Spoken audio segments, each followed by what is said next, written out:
Hello welcome to study classes. आज हम लोग मैथ्स के कुछ ऐसे सब्जेक्टिव इम्पोर्टेंट क्वेश्चन के ऊपर डिस्कस करने वाले हैं जो कि एग्ज़ाम में बहुत मायने रखता है।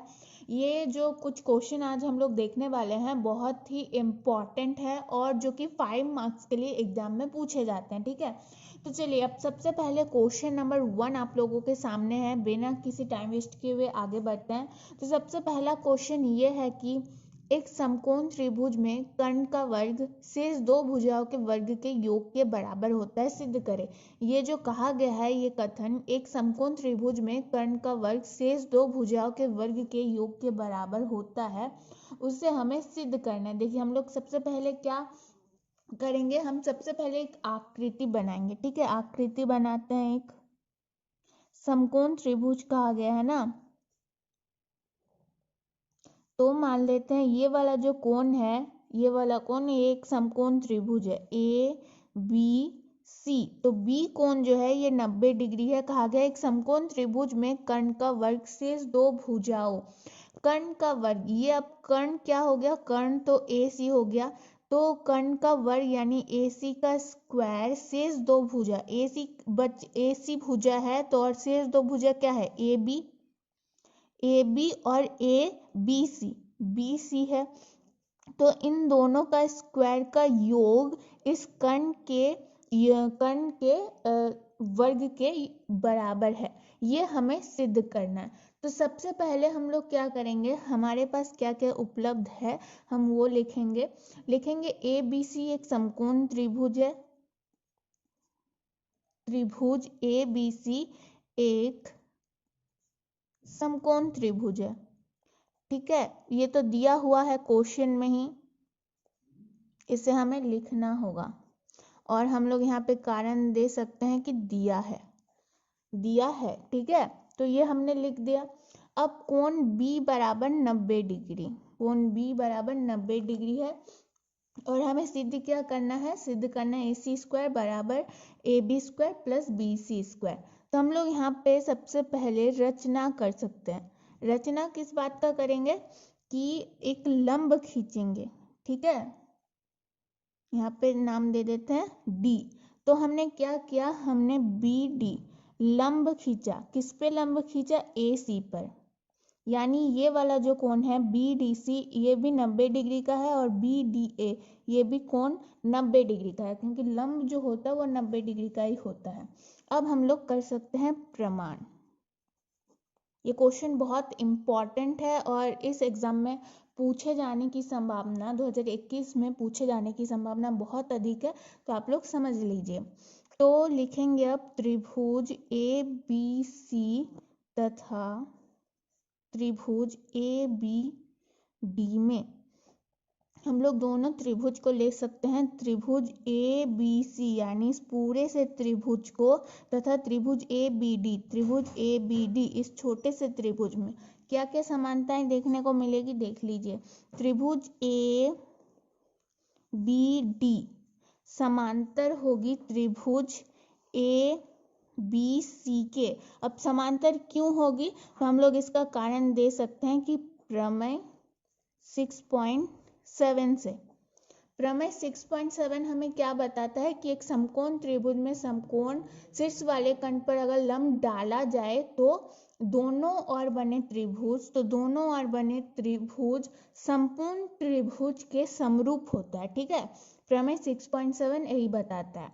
तो अगर त्रिभुज ए बी डी और त्रिभुज ए बी सी, त्रिभुज ए बी डी मतलब त्रिभुज ये वाला छोटा त्रिभुज बड़े त्रिभुज के बराबर है, मतलब समरूप है, तो हम लोग ए डी बटे ए बी बराबर ए बी बटे ए सी ऐसा हम लोग लिख सकते हैं। ठीक है, समरूप होता है तो परस्पर भी समरूप होगा। ठीक है, तो परस्पर भी ये दोनों समरूप होगा, तो ए डी बटे ए बी यानी ए डी बटे ए बी बराबर ए बी बटे ए सी हम लोग ऐसा लिख सकते हैं। अब अगर हम लोग क्रॉस मल्टीप्लिकेशन करेंगे तो ए बी क्या हो जाएगा, यहीं पे लिखते हैं ए बी क्या हो जाएगा, ए बी स्क्वायर, और ए डी इंटू ए सी क्या हो जाएगा, ए डी इंटू ए सी। इसको मान लेते हैं समीकरण नंबर 1, ठीक है, इसको हमने मान लिया समीकरण नंबर 1। अब आगे चलेंगे। अब देखिए हमने क्या किया था, यहाँ पे कौन सा त्रिभुज लिया था, ये तो एक संपूर्ण त्रिभुज लिया था ABC एक बार संपूर्ण त्रिभुज लिया था, और ABD। अब दूसरी बार में क्या करेंगे, इस साइड वाले त्रिभुज को लेंगे, है ना। त्रिभुज BDC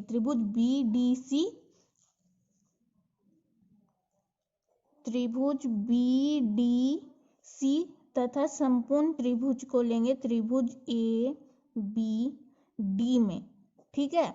तो अगर ये दोनों त्रिभुज आपस में समरूप हो सकती है, तो ये दोनों त्रिभुज भी आपस में समरूप होगी किसके अनुसार, तो प्रमेय, एक मिनट, यहाँ पे C होगा एक्चुअल में, संपूर्ण त्रिभुज ABC था ना, तो संपूर्ण त्रिभुज ABC प्रमेय 6.7 से। मैं और एक बार समझाती हूँ प्रमेय 6.7 है क्या। प्रमेय 6.7 ये कहता है कि किसी समकोण त्रिभुज के समकोण वाले शीर्ष से अगर लंब डाला जाए, तो ये जो दोनों आपस में त्रिभुज बनता है, ये दोनों आपस में भी समरूप होता है, और ये वाला जो त्रिभुज है वो संपूर्ण त्रिभुज का, मतलब ये जो छोटा त्रिभुज है वो संपूर्ण त्रिभुज का समरूप होगा, और ये जो सेकंड वाला त्रिभुज है वो भी पूरे संपूर्ण त्रिभुज का समरूप होगा, और आपस में भी ये दोनों समरूप होगा। 6.7 से ये हमें समझ में आता है। तो जिस प्रकार ABD और ABC से AD बटे AB बराबर होता है AB बटे AC के, तो यहाँ भी सेम होगा, ठीक है, यहाँ भी सेम होगा। हम लोग लिख सकते हैं कि CD बटे BC बराबर BC बटे AC, ठीक है। हमने यहाँ पे जैसे किया बिल्कुल सेम हमने यहाँ पे लॉजिक लगाया। अब चलिए आगे बढ़ते हैं। तो अब हम लोग अगर क्रॉस मल्टीप्लिकेशन करेंगे तो BC क्या हो जाएगा, BC स्क्वायर बराबर CD इंटू AC, ये बन गया समीकरण नंबर 2। अब समीकरण नंबर 1 में क्या था, AB स्क्वायर बराबर AD इंटू AC, और समीकरण नंबर 2 में था BC स्क्वायर बराबर CD इंटू AC। अब क्या करेंगे, लिखेंगे समीकरण नंबर 1 और समीकरण नंबर 2 को जोड़ने पर। अब अगर ऐसे समीकरण को जोड़ा जाता है तो हम लोग कैसे जोड़ते हैं, दाएं पक्ष को दाएं पक्ष के साथ और बाएं पक्ष को बाएं पक्ष के साथ। तो AB square plus BC square हो जाएगा, AB square plus BC square, ये बाएं पक्ष में था ना, लेफ्ट में था। अब राइट में क्या है, AD इंटू AC, और यहाँ पे है CD इंटू AC, हो गया। अब हम लोग इसको क्या लिख सकते हैं, AB square plus BC square, AB square plus BC square. यहाँ से कॉमन में ले सकते हैं AC और AC कॉमन में है तो हमने ले लिया। AD क्या बच गया, AD प्लस CD, तो AB स्क्वायर को तो AB स्क्वायर ही लिखेंगे और BC स्क्वायर को BC स्क्वायर। अब देखिए AD प्लस CD, यहाँ पे चलते हैं, AD प्लस CD, तो अगर इन दोनों रेखाओं को जोड़ा जाए, इन दोनों भुजाओं को जोड़ा जाए तो क्या होगा, AD इंटू CD को अगर जोड़ा जाए, AD इंटू DC को अगर जोड़ा जाए या फिर CD को जोड़ा जाए तो वो AC होगा, है ना, AC होगा। तो हम लोग यहाँ पे AC इंटू AC लिख सकते हैं, तो AC इंटू AC क्या हो जाएगा, AC स्क्वायर। तो हमें क्या सिद्ध करना था कि जो त्रिभुज का कर्ण है यानी AC स्क्वायर है, वो बाकी दो भुजा यानी AB स्क्वायर और BC स्क्वायर के योग के बराबर है। हमें क्या प्रूव करना था, AC स्क्वायर बराबर AB square plus BC square, तो यहाँ हमारा सिद्ध होता है। तो हम लोग यहाँ पे लिख देंगे कि सिद्ध हुआ। ठीक है, सिद्ध हुआ। ये जो क्वेश्चन है बहुत इम्पॉर्टेंट है। आप लोग प्रमेय 6.7 को याद रखिए, प्रमेय 6.8 को और प्रमेय 6.1 को। ये जो 3 प्रमेय है, 3 थ्योरम है, इसको बहुत अच्छे से आप लोगों को कर लेना है रिवीजन, क्योंकि इन तीनों प्रमेय से ही एक ना एक प्रश्न पूछा जाएगा, ये मैं गारंटी के साथ कह सकती हूँ। अब चलिए, अब बढ़ते हैं सेकेंड क्वेश्चन के तरफ। तो चलिए, हमारे पास यहाँ पे एक सेकंड क्वेश्चन हमें मिल चुका है। कहा गया है कि विभाजन एल्गोरिथम का प्रयोग करें। तो यहाँ पे px है, px ये है और gx है। तो सबसे पहले विभाजन एल्गोरिथम का प्रयोग करके सॉल्व करने के लिए हमें भागफल और शेषफल निकालने के लिए कहा गया है। तो जब भी ऐसा सिचुएशन आएगा तो हमें देखना है कि समीकरण स्टैंडर्ड फॉर्म में है या नहीं। अब स्टैंडर्ड फॉर्म क्या होता है कि घात जिसका बड़ा है वो संख्या, चाहे वो अचर हो या चर हो, वैसी संख्या पहले होनी चाहिए। तो यहाँ पे एक्स क्यूब है, फिर स्क्वायर है, फिर 5x है, फिर -3 है, यानी ये तो स्टैंडर्ड फॉर्म में है। एक्स स्क्वायर -2, स्क्वायर घात बड़ा है तो ये भी पहले है। तो ये दोनों समीकरण स्टैंडर्ड फॉर्म में है, तो फेरबदल करने की कोई ज़रूरत नहीं है। ठीक है, तो चलिए अब सीधे अब बढ़ते हैं सॉल्व के ऊपर, सॉल्यूशन के ऊपर आगे बढ़ते हैं। तो यहाँ पे हमें सबसे पहले नोटिस करना पड़ता है कि पहली संख्या क्या है। तो यहाँ पे एक्स क्यूब है, चाहे चर हो अचर हो, इससे कुछ फर्क नहीं पड़ता, अगर स्टैंडर्ड फॉर्म में हो तो काम बन जाएगा। तो यहाँ पे एक्स स्क्वायर है पहली संख्या, यहाँ पे एक्स क्यूब है। तो हमें ये ध्यान रखना होगा कि एक्स स्क्वायर में ऐसा क्या गुना करेंगे जिससे कि एक्स क्यूब आ जाएगा। तो अगर हम लोग एक्स स्क्वायर में एक्स को गुना करते हैं तो हमारे पास आ जाएगा x cube plus x cube, यानी प्लस एक्स क्यूब है तो हमें प्लस एक्स क्यूब भी लाना है। अब -2 को एक्स के साथ गुना करेंगे, ठीक है, -2 को एक्स के साथ गुना करेंगे तो कितना आएगा -2x। तो -2x को यहाँ लिखेंगे, ना कि यहाँ लिखेंगे, ठीक है। तो अब क्या करेंगे, हम लोग घटाएंगे। अब घटाएंगे तो चिन्ह चेंज होगा, प्लस एक्स क्यूब था -एक्स क्यूब, -2x था तो +2x। अब प्लस एक्स क्यूब और माइनस एक्स क्यूब विभाजित हो गया, यहाँ पे क्या क्या बच गया -3x स्क्वायर। ये जो -3x स्क्वायर था ये नीचे आ गया। अब +5x + 2x कितना हो जाएगा +7x। अब -3 भी नीचे आ जाएगा -3। अब देखिए पहली संख्या यहाँ पे क्या है -3x² और यहाँ पे है x स्क्वायर। तो हम लोग x स्क्वायर के साथ क्या ऐसा गुना करेंगे जिससे कि -3x² आ जाए। तो अगर आप लोग सोच रहे हैं कि +3 गुना करेंगे, तो नहीं, हमें क्या गुना करना पड़ेगा -3 गुना करना पड़ेगा। तभी अगर +x² में -3 को गुना करेंगे तभी ना -3x² आएगा। तो आ गया -3x²। अब -2 में हम लोग -3 को गुना करेंगे तो कितना आएगा, माइनस माइनस क्या होता है प्लस, तो +6। तो +6 को यहाँ लिखेंगे, ठीक है, जिसके जोड़ में वो बनेगा उसी के नीचे हमें लिखना है। घटाएंगे तो चिन्ह चेंज होगा, माइनस है प्लस, प्लस है माइनस, तो -3x² + 3x² विभाजित हो जाएगा। 7x क्या है +7x, -3 और -6 क्या हो जाएगा, यहाँ पे हो जाएगा -9, ठीक है, -9। अब पहली संख्या क्या है +7x, लेकिन यहाँ पे तो x² है, यानी ये जो संख्या है ये तो अब छोटी आ गई, तो ये और विभाजन नहीं जाएगा, यानी x - 3 ये हो गया भागफल और +7x और -9 हो गया शेषफल। ये जो क्वेश्चन है ये भी बेहद इम्पॉर्टेंट है, ये आप लोगों का सिलेबस से नहीं हटाया गया है इस बार। और ये जो एक्सरसाइज से लिया गया है ये वाला क्वेश्चन, यही क्वेश्चन है उस सिलेबस मतलब एक्सरसाइज में, बाद बाकी क्वेश्चन हटा दिए गए हैं। तो आप लोग समझ सकते हैं कि ये क्वेश्चन कितना इम्पोर्टेंट रखता है इस बार के एग्जाम के लिए, ठीक है। तो ये वाला क्वेश्चन कंप्लीट हुआ। चलिए अब आगे बढ़ते हैं तीसरे क्वेश्चन के ऊपर। चलिए अब हमारे पास यहाँ पे तीसरा क्वेश्चन है। तो तीसरे क्वेश्चन में भी हमें सिद्ध करना है। क्या सिद्ध करना है कि cosec theta minus cot theta का होल स्क्वायर बराबर होगा 1 - cos थीटा बटे 1 + cos थीटा। यानी हमें यहाँ पे बेसिकली LHS और RHS को सिद्ध करना है, ठीक है।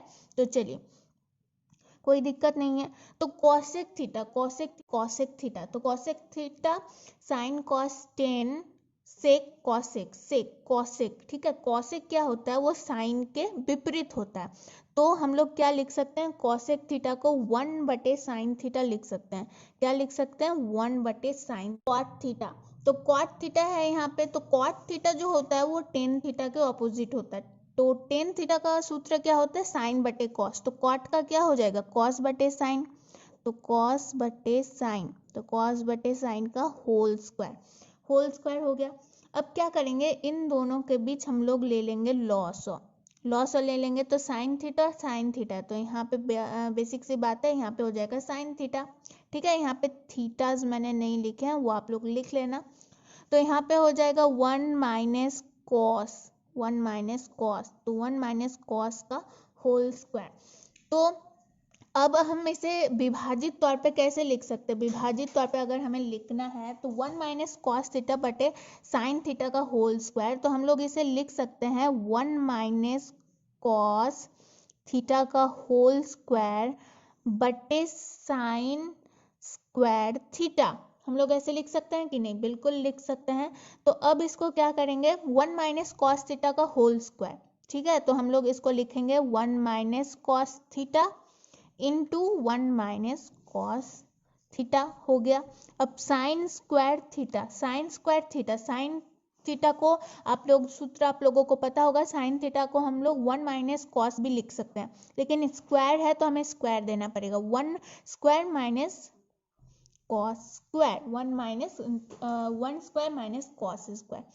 तो 1 माइनस कॉस थीटा और यहाँ पे है 1 माइनस कॉस थीटा। तो मैं यहीं पे लिखती हूँ, आप लोगों को इसके नीचे लिखना है, ठीक है, यहाँ पे नीचे लिखना है।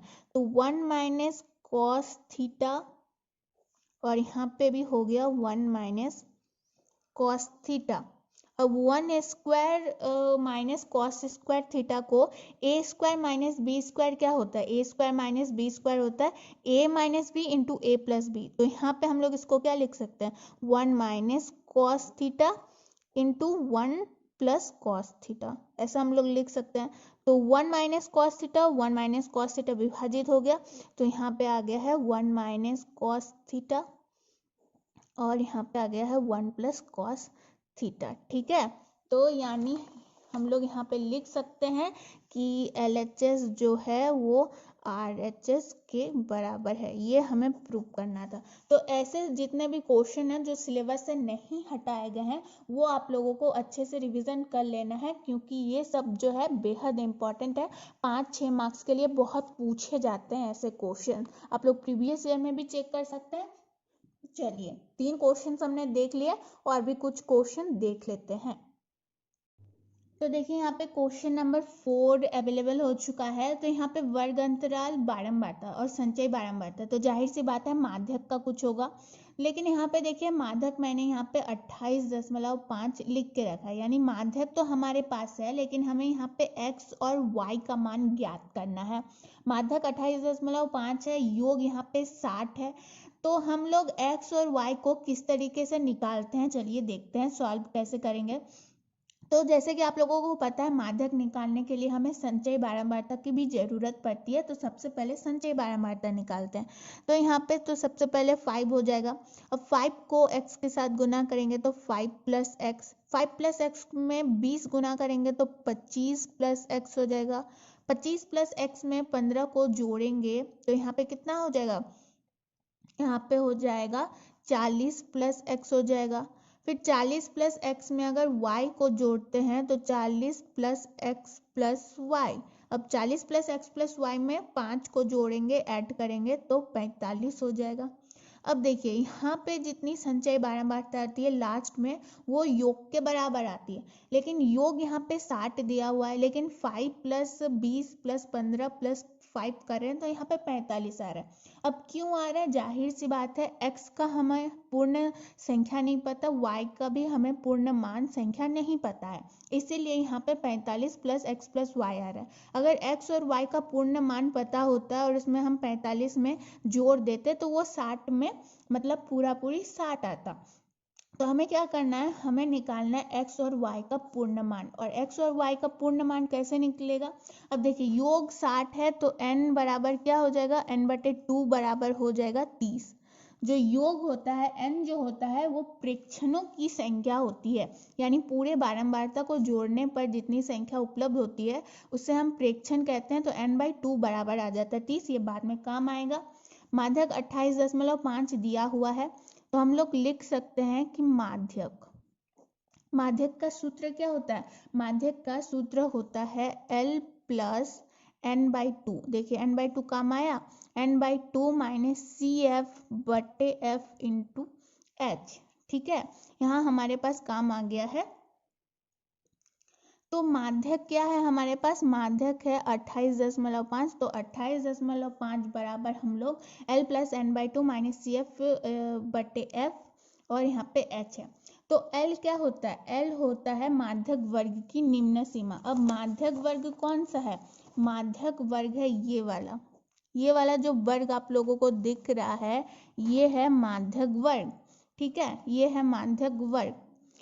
तो माध्यक वर्ग की निम्न सीमा क्या है 20, उच्च सीमा है 30, लेकिन हमें काम है निम्न सीमा से, और निम्न सीमा कितनी है 20 प्लस n/2 कितनी है 30। तो ब्रैकेट के अंदर ही लिखेंगे फिलहाल, जो n/2 है वो है 30। CF क्या होती है, वर्ग अंतराल के, एक मिनट, वर्ग अंतराल के ठीक पहले बारंबारता की संचयी बारंबारता। CF क्या होता है, CF होता है मध्य वर्ग से ठीक पहले वर्ग, माध्यक वर्ग से ठीक पहले वर्ग की संचयी बारंबारता जो कि है 5 + x। तो यहाँ पे CF लिखेंगे 5 + x। और F क्या होती है, F होती है माध्यक वर्ग की बारंबारता जो कि है यहाँ पे 20, तो 20। और H क्या होती है, H होती है वर्गमाप। वर्गमाप कितनी है यहाँ पे 30 से 40, 40 से 50, 50 से 60, H बराबर हो जाएगा 10। इसको सॉल्व करते हैं। तो 28.5, अब प्लस 20 को माइनस 20 में चेंज कर सकते हैं। अब 30 माइनस 5 प्लस x है, तो 30 से माइनस 5 करेंगे तो 25, और प्लस x को बाहर निकालेंगे तो माइनस x। यहाँ पे हम लोग विभाजित कर देते हैं 20 को 10 से, तो यहाँ पे हो जाएगा बटे में 2। अब 28.5 बटे 20 तो क्या हो जाएगा, यहाँ पे हो जाएगा 8.5, और यहाँ पे हो जाएगा 25 माइनस x बटे 2। 8.5 को बटे 1 में लिख सकते हैं। अब क्या करेंगे, अब करेंगे क्रॉस मल्टीप्लिकेशन। तो 25 माइनस x में 1 को गुना करेंगे तो 25 माइनस x, और 8.5 में 2 को गुना करेंगे तो 17। तो 25 को 25 इधर ही रहने देते हैं, प्लस 7 को माइनस 17 में चेंज करते हैं, माइनस x को प्लस x में। तो 25 से माइनस 7 करेंगे तो 8, तो x। तो देखिए यहाँ पे x बराबर तो 8 निकल के आ चुका है, x बराबर 8 निकल के आ चुका है। ठीक है, लेकिन हमें y भी चाहिए, और यहाँ पे हमारे पास संचयी बारंबारता के तौर पर क्या आया था, 45 + x + y बराबर आया था, जो कि 60 के योग के बराबर है ना। अगर x और y का पूर्ण मान होता तो ये 60 आता। तो हम लोग इसको लिख सकते हैं, या फिर x + y ऐसा भी हम लोग लिख सकते हैं। एक मिनट देखिए, हमारे पास क्या था, हमारे पास था 45 + x + y जो कि योग के बराबर होगा 60। तो अगर x + y लिखते हैं तो 60 माइनस 45 हो जाएगा, ये प्लस जो है माइनस 45 में चेंज हो जाएगा। तो 60 में 45 माइनस करेंगे तो 15। ठीक है, 15, ये हमें समीकरण एक मिल गया। अब हमें पता है x बराबर 8 है, तो y बराबर कितना हो जाएगा, y बराबर हो जाएगा 15 माइनस x। तो y बराबर हम लोग लिख सकते हैं, x का मान निकल चुका है 8, तो y बराबर निकल के आ जाएगा 7। तो यहाँ पे y का मान आ गया है 7। तो x बराबर 8, y बराबर 7। अब देखिए, अब यहाँ पे था ना, मैंने कहा था कि अगर पूर्ण संख्या होता, x और y का पूर्ण संख्या होता तो योग बराबर 60 आता। अब देखिए 45 प्लस x का मान कितना निकला था 8, और y का मान कितना निकला था 7। तो 8 + 7 + 45 कितना हो जा रहा है 60। तो देखिए पूर्ण मान आ रहा है ना 60, योग बराबर 60। तो x और y का भी पूर्णमान आ गया और हमने चेक भी कर लिया कि हमारा आंसर सही है कि नहीं। तो क्वेश्चन नंबर 4 यहीं पे खत्म होता है। ये जो क्वेश्चन है बहुत इंपॉर्टेंट है, प्रीवियस ईयर में भी काफी बार पूछा जा चुका है, आप लोगों के मॉडल पेपर में भी ये वाला क्वेश्चन जो था ये अवेलेबल था। तो आप लोग इससे अंदाजा लगा सकते हैं कि ये क्वेश्चन कितना इंपॉर्टेंट रखता है। 5 या 6 मार्क्स के लिए, किसी किसी बोर्ड में 5 मार्क्स के लिए पूछा जाता है, बिहार बोर्ड, यूपी बोर्ड के लिए और झारखंड बोर्ड के लिए ये जितने भी क्वेश्चन है ये 6 मार्क्स के लिए पूछे जाते हैं। ठीक है, बिहार बोर्ड के लिए 5 मार्क्स के लिए और झारखंड बोर्ड के लिए 6 मार्क्स के लिए पूछे जाते हैं ये क्वेश्चन। तो चलिए अब आगे बढ़ते हैं लास्ट क्वेश्चन में, इस वीडियो के लास्ट क्वेश्चन में, जो कि होने वाला है बहुत ही इम्पोर्टेंट। अब चलिए यहाँ पे नेक्स्ट क्वेश्चन आप लोगों के सामने है। तो यहाँ पे क्वेश्चन में कहा गया है कि एक तुर्की टोपी, ठीक है, एक टोपी है जो कि तुर्की आकार की है। तो एक तुर्की टोपी शंकु के एक छिन्नक के आकार की है। यदि इसके खुले सिरे की त्रिज्या 10 सेंटीमीटर है, ठीक है, मतलब एक सिरा जो है वो खुला हुआ है 10 सेंटीमीटर है, ऊपरी सिरे की त्रिज्या 4 सेंटीमीटर है, यानी जाहिर सी बात है वो सिरा खुला हुआ नहीं है, और टोपी की तिर्यक ऊंचाई यानी एल जो है वो 15 सेंटीमीटर ऑलरेडी दिया हुआ है। तिर्यक ऊंचाई 15 सेंटीमीटर, ऊपरी त्रिज्या जो है 4 सेंटीमीटर, खुले हुए त्रिज्या जो है वो है 10 सेंटीमीटर। तो इसके बनाने में प्रयुक्त पदार्थ का क्षेत्रफल ज्ञात कीजिए। तो सबसे पहले मैं यहाँ पे आप लोगों के सामने एक आकृति बनाती हूँ, एक ब्रीफ आकृति बनाती हूँ, तब आप लोगों को समझ में आ जाएगा। तो ये जो है ये ऊपरी सिरा है, ये निचली सिरा है। तो ऊपरी सिरे की त्रिज्या 4 सेंटीमीटर है, आर बराबर 4 सेंटीमीटर है जो कि ढका हुआ है। ये खुला हुआ त्रिज्या है जो कि है 10 सेंटीमीटर, और एल यानी ऊंचाई जो है 15 सेंटीमीटर है, यानी इसकी तिर्यक ऊंचाई जो है एल बराबर 15 सेंटीमीटर, 15 सेंटीमीटर है। अब इसमें प्रयुक्त पदार्थ का क्षेत्रफल।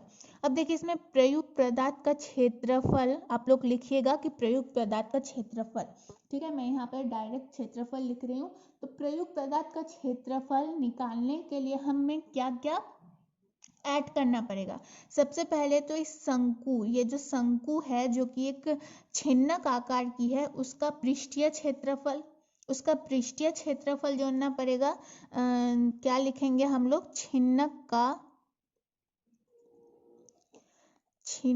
का पृष्ठीय क्षेत्रफल, ठीक है, छिन्नक का पृष्ठीय क्षेत्रफल प्लस इसमें हम लोग क्या करेंगे, इसके ऊपरी सिरे का जो वृत्त है या फिर आधार कह ले या फिर शीर्ष कह ले, इस वृत्त का क्षेत्रफल। तो हम लोग ऊपरी सिरे, ठीक है, तो ये समझ में आ गया आप लोगों को कि ऊपरी सिरे यानी यहाँ पे ये जो ऊपर वाला वृत्त है उसकी बात हो रही, ऊपरी सिरे की का क्षेत्रफल, का होगा का क्षेत्रफल, ठीक है।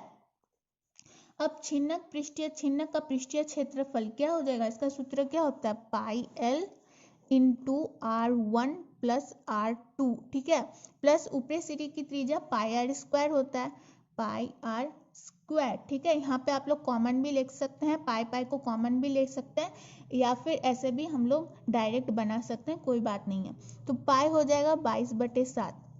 एल क्या है, एल हमारे पास ऑलरेडी है 15 इंटू आर प्लस 1। R1 क्या है, R1 को हम लोग क्या मान लेते हैं, ये जो R है इसको R1 मान लेते हैं और इसको R2 मान लेते हैं। तो R1 है 10 और R2 है 4 प्लस और 22/7 आर स्क्वायर। यहाँ पे किसकी बात हो रही है, इस त्रिज्या की बात हो रही है ना, R की। तो R का स्क्वायर, तो R कितना है यहाँ पे 4 है, क्योंकि यहाँ ऊपरी सिरे की वृत्त का बात हो रहा था, उसके क्षेत्रफल की बात हो रहा था। तो ऊपरी सिरे का जो वृत्त है उसका क्षेत्रफल 4 है, तो 4 का स्क्वायर। अब इसको अब हम लोग क्या करेंगे, सॉल्व करेंगे।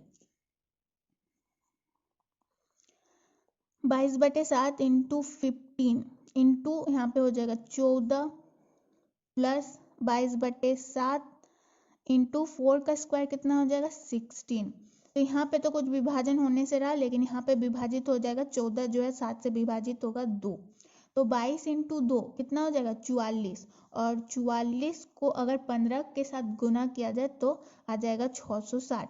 22 को 16 के साथ गुना करेंगे तो आ जाएगा 352/7। तो इन दोनों के बीच हम लोग ले सकते हैं लॉस ऑफ, तो यहाँ पे हम लोग ले लेते हैं लॉस ऑफ। तो 7, 1 को 7 से डिवाइड करेंगे तो आएगा 7, 7 को 660 से गुना करेंगे तो 0, फिर 7 को 6 के साथ गुना करेंगे तो आएगा 2, 4, 42, और उसमें जोड़ेंगे 4 को तो 46, प्लस 7, 7 डिवाइड हो जाएगा, बचेगा 1, 1 को 352 से गुना करेंगे तो 352। तो यहाँ पे 0 और 2 2 हो जाएगा, 5 और 2 6 7, और 3 और 6 9, 4/7। इसको डिवाइड करेंगे तो यहाँ पे पूर्णांक में आ जाएगा, यहाँ पे पूर्णांक में आंसर आ जाएगा 710.2/7 सेंटीमीटर। अब क्षेत्रफल है तो यहाँ पे क्यूब हो जाएगा, क्यूब में लिखा जाता है आयतन को, तो क्यूब आ गया। तो इसका आंसर आ गया, आप लोगों को समझ में भी आ चुका होगा। यहाँ पे कहा गया था संपूर्ण पृष्ठीय प्रयुक्त पदार्थ का क्षेत्रफल, यानी इस जैसे टूट की टोपी को बनाने में कितना क्षेत्रफल, कितना पदार्थ का क्षेत्रफल लगा होगा। अब ये जो निचली सिरा था ये तो खुला था, तो हम लोग संपूर्ण पृष्ठीय क्षेत्रफल जैसा उदाहरण तो उसका फॉर्मूला तो नहीं लगा सकते थे, इसलिए हमें पृष्ठीय क्षेत्रफल का फॉर्मूला लगाया और इस ऊपरी सिरे को हमने कर दिया प्लस, तो हमें यहाँ पे प्रयुक्त पदार्थ का क्षेत्रफल निकल के आ गया। तो हमने इस वीडियो में टोटल 5 क्वेश्चंस देखे जो कि बेहद इम्पॉर्टेंट है एग्जाम के लिए, जो कि कुछ बोर्ड्स के लिए 5 मार्क्स के लिए पूछे जाते हैं और कुछ बोर्ड्स के लिए 6 मार्क्स के लिए पूछे जाते हैं। सो आई होप आप लोगों को बहुत ज़्यादा हेल्प मिल रही होगी। सारे क्वेश्चंस को आप लोग कर लीजिए नोट कहीं पे, या फिर क्वेश्चन को नोट कर लीजिए, बुक में मिल जाए तो वहाँ पे आप लोग टिक कर लीजिए। एंड आई होप आप लोगों को ये वीडियो पसंद आती है, और पसंद आती है तो बिल्कुल लाइक करना ना भूलना, अपने दोस्तों के साथ शेयर करना, और चैनल और वीडियो अच्छी लगी तो कमेंट करना भी ना भूलना। तो बस आज के लिए इतना ही।